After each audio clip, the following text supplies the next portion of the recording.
മിണ്ടാതെ കിടന്ന നിനക്ക് കൊള്ളാം.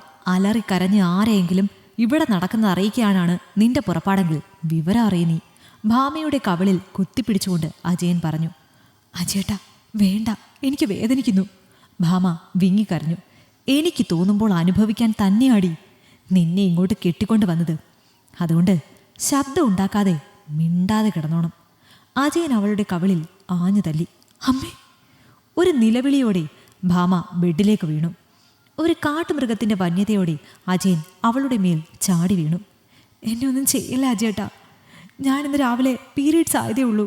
ഒരു 4 ദിവസമെങ്കിലും നിങ്ങൾ എന്നെ വെറുതെ വിടണം. ഞാൻ നിങ്ങളുടെ കാല് പിടിക്കാം. ഭാമ കരഞ്ഞവൻ്റെ കാല് പിടിച്ചു. ഇതൊക്കെ എല്ലാ പെണ്ണുങ്ങൾക്കും ഉള്ളതാടി. എനിക്കിതൊന്നും ഒരു വിഷയമേ അല്ല.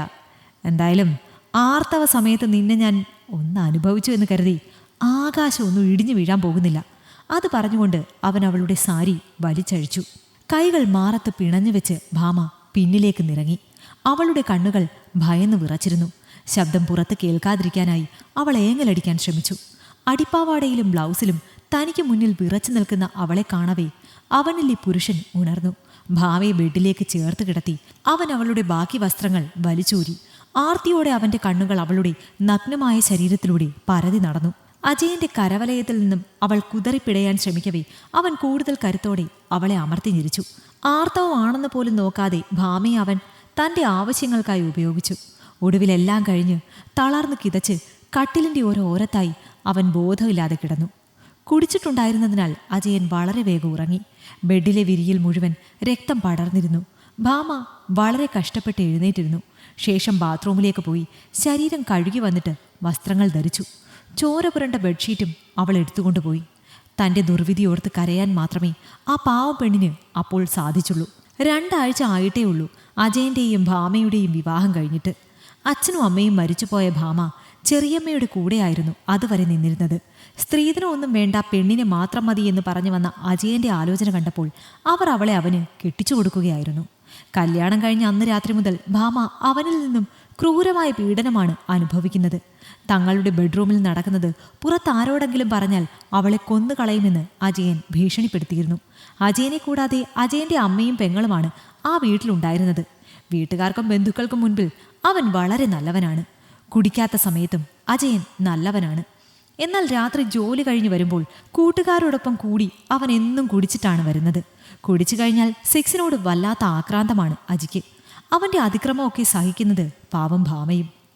പിറ്റേന്ന് രാവിലെ നേരത്തെ ഉറക്കമുണർന്ന ഭാമ അടുക്കളയിലേക്ക് ചെല്ലുമ്പോൾ അവിടെ അജയൻ്റെ അമ്മ നിൽക്കുന്നുണ്ടായിരുന്നു. തലേ ദിവസത്തെ മകൻ്റെ പ്രകടനവും മുറിയിൽ നിന്നും ഭാമയുടെ അടങ്ങിയ തേങ്ങിക്കരച്ചിലും അവർ കേട്ടിരുന്നു. അല്ലെങ്കിലും അവർക്കിടയിൽ എന്തൊക്കെയോ പ്രശ്നങ്ങളുണ്ടെന്ന് കല്യാണം കഴിഞ്ഞപ്പോൾ മുതൽ അവർക്ക് സംശയം തോന്നിയതാണ്. അതുകൊണ്ട് തന്നെ അക്കാര്യം ഭാമയോട് ചോദിക്കണമെന്ന് അജയൻ്റെ അമ്മ ശാരദ തീരുമാനിച്ചിരുന്നു. ഭാമേ, നിന്നെ എൻ്റെ മോൻ ഉപദ്രവിക്കാറുണ്ടോ? ഭാമയെ കണ്ടതും മുഖവുര ഒന്നും കൂടാതെ ശാരദ ചോദിച്ചു. ഇല്ലമ്മേ. അവരുടെ ചോദ്യത്തിന് മുന്നിൽ ഒന്ന് പതറിയെങ്കിലും ഭാമയ്ക്ക് സത്യം പറയാൻ മനസ്സ് വന്നില്ല.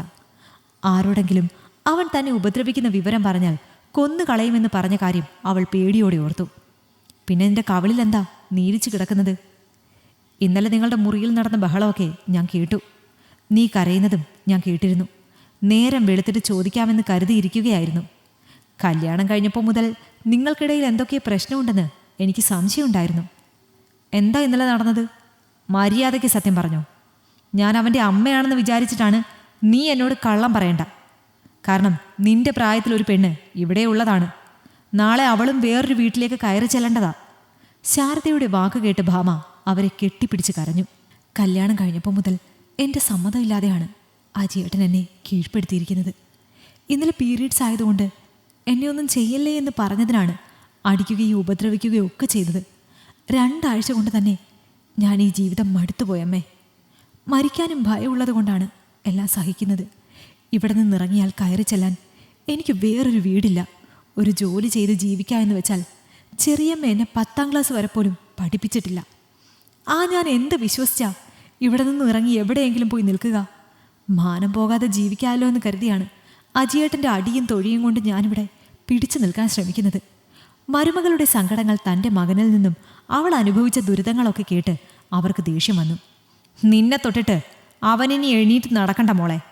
തന്തയുടെ സ്വഭാവം തന്നെയാണ് മോനും കാണിക്കുന്നത്. അജയൻ ഉപദ്രവിക്കുന്ന കാര്യം നീ നേരത്തെ തന്നെ എന്നോട് പറയേണ്ടതായിരുന്നു. എന്തായാലും അവൻ്റെ കാര്യത്തിൽ എന്ത് വേണമെന്ന് എനിക്കറിയാം. അത്രയും പറഞ്ഞുകൊണ്ട് ഒരു ഇരുമ്പ് വടിയെടുത്ത് ശാരദ മുറിയിലേക്ക് ചെന്ന് ഉറങ്ങിക്കിടന്ന അജയൻ്റെ 2 കാലും തല്ലിയൊടിച്ചു.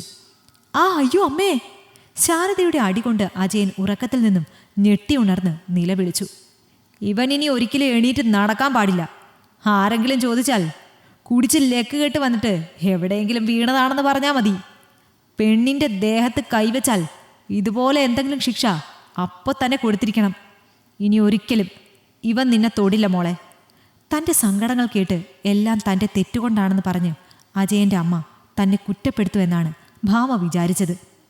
എന്നാൽ അവർ സ്വന്തം മകൻ്റെ കാല് തല്ലി ഓടിച്ച് തന്നെ ആ ദുഷ്ടനിൽ നിന്നും രക്ഷപ്പെടുത്തുമെന്ന് അവൾ ഒരിക്കലും വിചാരിച്ചില്ല. നന്ദിയുണ്ടമ്മേ, ഒത്തിരി നന്ദിയുണ്ട്. അമ്മ ഇങ്ങനെ ചെയ്യുമെന്ന് ഞാൻ ഒരിക്കലും പ്രതീക്ഷിച്ചതല്ല.